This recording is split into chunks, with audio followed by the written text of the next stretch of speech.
नमस्कार दोस्तों, मैं प्रिंस सैनी आपका स्वागत करता हूं हमारे चैनल लर्न एंड ग्रो में। आज हम बात करेंगे जो स्विंग ट्रेडिंग होती है वो क्या होती है, इसके बारे में समझेंगे।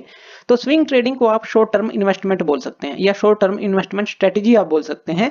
इसके अंदर हम एसेट को होल्ड करते हैं, कुछ दिन से लेकर कुछ वीक्स तक हम इसको होल्ड रख सकते हैं। यानी कि इसके अंदर एक दिन से लेकर आप कुछ हफ्तों तक भी इसको होल्ड रख सकते हैं। हमारा मकसद क्या है? प्रॉफिट बनाना। जो भी प्राइस फ्लक्चुएशन होगा, जो भी मार्केट का ट्रेंड होगा उसके हिसाब से। तो यहाँ पर हम बाय सिक्योरिटी करते हैं, सेल सिक्योरिटी कर सकते हैं, लेकिन हमारा मकसद क्या है? सिर्फ प्रॉफिट को बनाना।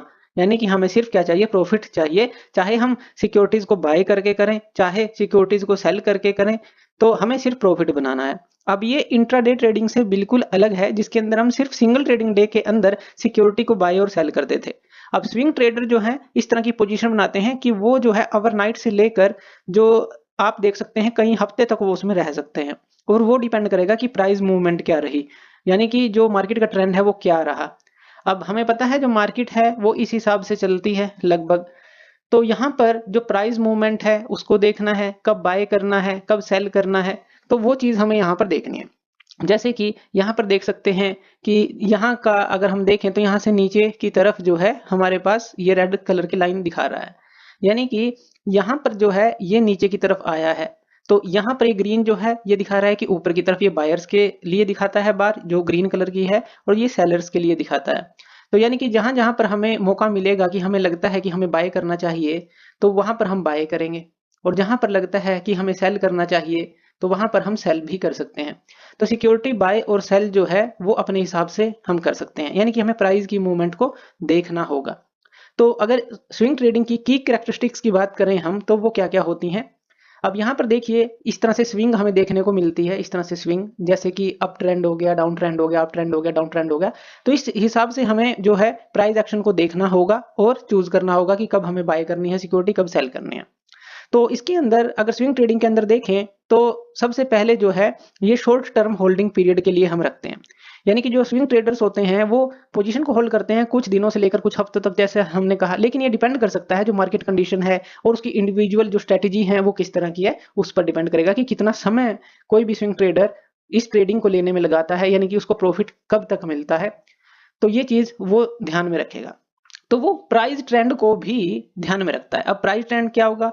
जो स्विंग ट्रेडर हैं वो आइडेंटिफाई करते हैं और फॉलो करते हैं जो प्राइस ट्रेंड होते हैं मार्केट के, और वो असेट को बाय करते हैं और बिलीव करते हैं कि प्राइस जो है राइज करेगा। जैसे हम यहाँ पर देखें तो ये अप ट्रेंड है, तो ये अप ट्रेंड क्या दिखाता है कि अगर आप यहाँ पर इसको खरीदेंगे तो आपको लगता है कि ये राइज करेगा। अगर आप उसको बाय कर रहे हैं असेट को, तो बिलीव क्या होगा कि ये प्राइस जो है राइज करेगा। और अगर हम क्या करें, इस तरह की मार्केट हमें देखने को मिले, तो ये साइडवे ट्रेंड होता है, इसमें कोई भी ट्रेड नहीं ली जाती, क्योंकि ये इसी तरह से चलेगी, इसमें ना फायदा ना नुकसान, इस तरह की एक तरह की मार्केट होती है। तो इसको साइडवेज ट्रेंड बोल देते हैं। लेकिन सेल कर सकते हैं आप सिक्योरिटीज को जब डाउन ट्रेंड होता है। अगर सेल कब करेंगे? जब आपको लगता है कि मार्केट के अंदर डाउन ट्रेंड आने वाला है।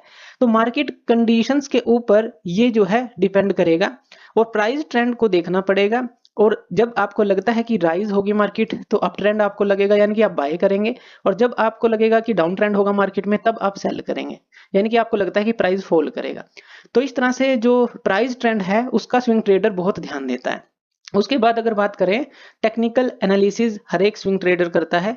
अब वो जो टेक्निकल एनालिसिस होता है उसके अंदर जो हिस्टोरिकल प्राइस डाटा है, चार्ट्स हैं, पैटर्न्स हैं, सिग्नल्स हैं, वो सारी चीजों को वो ध्यान रखता है।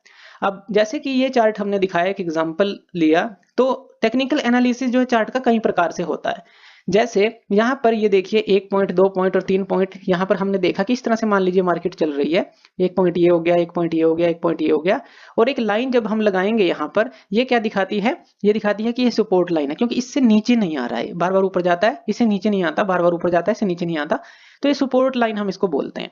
और यहाँ पर देखें इससे ऊपर भी नहीं जाता, तो यहाँ पर भी हम एक लाइन लगाते हैं जिसको हम रेजिस्टेंस लाइन बोलते हैं, कि इससे ये इसको ऊपर नहीं जाने दे रहा बाजार, यानी कि इस लाइन से ऊपर नहीं जाने दे रहा और इससे नीचे नहीं आ रहा।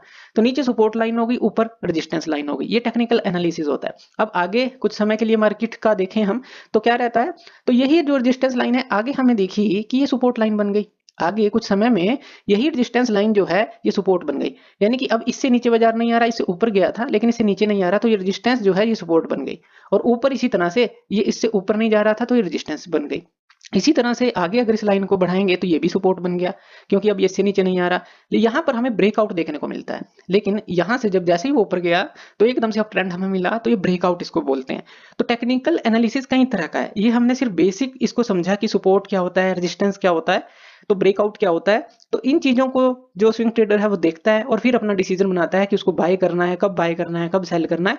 इस तरह से वो अपना डिसीजन बनाता है, यानी कि टेक्निकल एनालिसिस इसके अंदर होती है और बहुत अच्छी तरह से ये करनी पड़ती है, सीखनी पड़ती है। उसके बाद अगर बात करें, इसके अंदर रिस्क काफी होता है, रिस्क मैनेजमेंट हमें जरूर सीखनी पड़ती है। यानी कि इसके अंदर हमें कुछ इस तरह की टेक्निक्स अपनानी पड़ेंगी जिससे कि हमें अगर नुकसान होता है तो ज्यादा ना हो। जैसे स्टॉप लॉस ऑर्डर को लगाना या अपने पोटेंशियल लॉसेस को जो है कम करना, इस तरह से लिमिट में रखना। जैसे ये डिपेंड करता है आपके रिस्कोमीटर पे। जैसे यहाँ पर ग्रीन जो है अगर हम बात करें तो इसको हम कैटेगरी में दे देते हैं कि ये लो रिस्क है, ये हमारा मीडियम रिस्क हो गया, और ये जो है रेड कलर में हमने दिखाया है ये हाई रिस्क है। इसी मीटर के ऊपर दिखा लेते हैं कि ये आपके डिपेंड करेगा कि आप कितना रिस्क ले सकते हैं, तो उस हिसाब से जो है आपको डिसीजन लेना पड़ेगा। तो रिस्क मैनेजमेंट बहुत जरूरी है। आपका स्टॉप लॉस आपको पता होना चाहिए हर एक ऑर्डर पे ही कितना होगा, आपका पोटेंशियल लॉस जो है उसको लिमिट में आपको रखना है। तो रिस्क मैनेजमेंट बहुत जरूरी है। लेकिन यहाँ पर स्विंग ट्रेडिंग के कुछ एडवांटेजेस भी हम देख सकते हैं। इसके अंदर अगर हम देखें काफी ज्यादा हाई रिटर्न हम ले सकते हैं, यानी कि जो स्विंग ट्रेडर होते हैं वो हाई रिटर्न के लिए ही काम करेंगे। अगर हम बात करें लॉन्ग टर्म इन्वेस्टिंग जो है एक पर्सन कर रहा है, और एक जो स्विंग ट्रेडिंग में अगर अच्छा है तो वो अच्छी रिटर्न ले सकता है अगर उसको कंपैरिजन करेंगे लॉन्ग टर्म इन्वेस्टिंग से। लेकिन यहाँ पे रिस्क ज्यादा रहता है। अगर इन्वेस्टिंग से बात करेंगे तो इन्वेस्टिंग में बहुत कम रिस्क है, लेकिन अगर ट्रेडिंग में कहीं काफी ज्यादा रिस्क रहता है। लेकिन यहाँ पर ये पोटेंशियल भी है इसमें कि ये हायर रिटर्न दे सकता है, लेकिन उसके लिए बहुत सीखना पड़ता है, बहुत चीजों का टेक्निकल एनालिसिस करना पड़ता है, अपनी इमोशनल बैलेंस को रखना पड़ता है, काफी चीजें करनी पड़ती हैं। इसके अंदर फ्लेक्सिबिलिटी भी आप देख सकते हैं। फ्लेक्सिबिलिटी यानी कि यहाँ पर आप लॉन्ग टर्म इन्वेस्टिंग से अगर कंपैरिजन करें काफी फ्लेक्सिबल ये होता है, क्योंकि जो ट्रेडर है वो अपनी पोजीशन को एडजस्ट कर सकता है जैसे जैसे मार्केट कंडीशन चेंज होती है। जैसे अप ट्रेंड है, डाउन ट्रेंड है, अप ट्रेंड है, डाउन ट्रेंड है, अप ट्रेंड है, तो वो कहीं पर भी यानी कि एक तरह से पोजीशन बना सकता है, अपनी पोजीशन को चेंज कर सकता है। काफी फ्लेक्सिबिलिटी इसके अंदर हमें मिल जाती है। तीसरा, इसकी जो ट्रांजैक्शन कॉस्ट है वो भी कम होती है। जैसा हमने कहा कि जैसे इंट्राडे ट्रेडिंग में हमने देखा था कि एक ही दिन में हमें जो है अपने बाय और सेल सिक्योरिटी करनी है, लेकिन यहाँ पर हम फ्यूअर डे से लेकर फ्यूअर वीक तक रख सकते हैं जो भी हमने एसेट लिया है, होल्ड किया है। तो यहाँ पर ट्रांजैक्शन कॉस्ट इसलिए कम पड़ती है, यानी कि इससे जो रिड्यूस हो जाती है ट्रांजैक्शन कॉस्ट, क्योंकि फ्यूअर ट्रांजैक्शन होती हैं हमारी। और कंपेयर टू डे ट्रेडिंग अगर हम बात करें तो इसमें फ्यूअर ट्रांजैक्शन होती हैं, तो ये कुछ एडवांटेज आ जाते हैं। लेकिन इसके डिसएडवांटेज को ध्यान रखना भी बहुत जरूरी है। जैसे हमने बात किया कि इसके अंदर रिस्क बहुत है। इसके अंदर जो है रिस्क जो है एक तरह से काफी ज्यादा आप कह सकते हैं, हायर डिग्री का रिस्क कह सकते हैं लॉन्ग टर्म इन्वेस्टिंग से, क्योंकि जो ट्रेडर हैं फिर भी वो शॉर्ट टर्म प्राइस वोलेटिलिटी के ऊपर काम कर रहे हैं, उसको देख रहे हैं, उसी के ऊपर वो डिसीजन ले रहे हैं। तो रिस्क जो है इसमें काफी ज्यादा रहता है। और इसके अंदर आपको एक्टिव मैनेजमेंट चाहिए, अपनी एक्टिव मैनेजमेंट, यानी कि जो ट्रेडिंग है उसको एक्टिव मॉनिटरिंग, आपको देखना है मार्केट को, हर समय आप देख रहे हैं उसको, और फ्रिक्वेंट जो एडजस्टमेंट है पोजीशंस में वो कर रहे हैं, जो कि काफी टाइम कंज्यूमिंग है, और आपको एक तरह से बहुत समय इसको देना पड़ेगा, एक्टिव मैनेजमेंट रखनी पड़ेगी अपने उसके अंदर। और यहीं पर आ जाते हैं कुछ साइकोलॉजिकल चैलेंजेस, यानी कि जो स्विंग ट्रेडिंग होती है ये इमोशनली चैलेंजिंग है। एक तरह से ट्रेडर्स को डील करना पड़ता है अप और डाउन को, जो मार्केट की कंडीशन है अप और डाउन को, तो उनको जो है काफी स्ट्रेस का सामना करना पड़ सकता है इसके अंदर। तो इसीलिए इसके अंदर कुछ टिप्स हम ले सकते हैं कि हमें जो है लर्निंग इसकी प्रॉपर करनी चाहिए इसको सीखने से पहले। उससे पहले पेपर ट्रेडिंग कर सकते हैं, यानी कि बिना पैसा खर्च किए हम पेपर के ऊपर अपनी ट्रेड ले लेकर देख सकते हैं कि किस तरह से हम ट्रेड लें, कितनी हमारी फायदे में जाती है, कितनी नुकसान में जाती है। लालच में ना आए, ग्रीड जो है वो इसके अंदर बहुत ही खतरनाक है। और कभी भी कर्जा लेकर आप ट्रेडिंग ना करें, कभी भी लोन वगैरह लेकर ट्रेडिंग ना करें, और कम पैसे में इसकी शुरुआत करें। अच्छे मेंटर, अच्छे कोच को खोजें, उससे ही आप सीखें, फिर खुद से जो है टेक्निकल एनालिसिस करें, फिर पेपर ट्रेडिंग करें। ये यानी कि लंबा प्रोसेस है।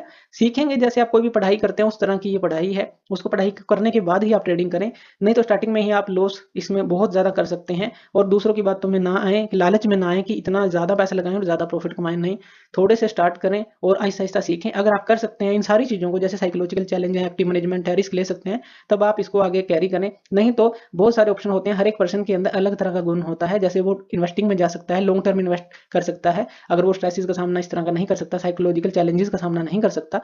तो इसीलिए जो है हर एक तरह के पर्सन के लिए जो है अलग तरह की उसके अंदर कैपेबिलिटी होती है जो उसको पहचाननी होगी और फिर जो है अपना काम करना होगा। तो ट्रेडिंग जो है बहुत ही ध्यान से, जैसे हमने टिप्स बताए उस हिसाब से आपको बेसिक से चलना होगा। कोई भी इंस्टेंट प्रोसेस नहीं है कि आज आपने सीखी कल लगा दिए।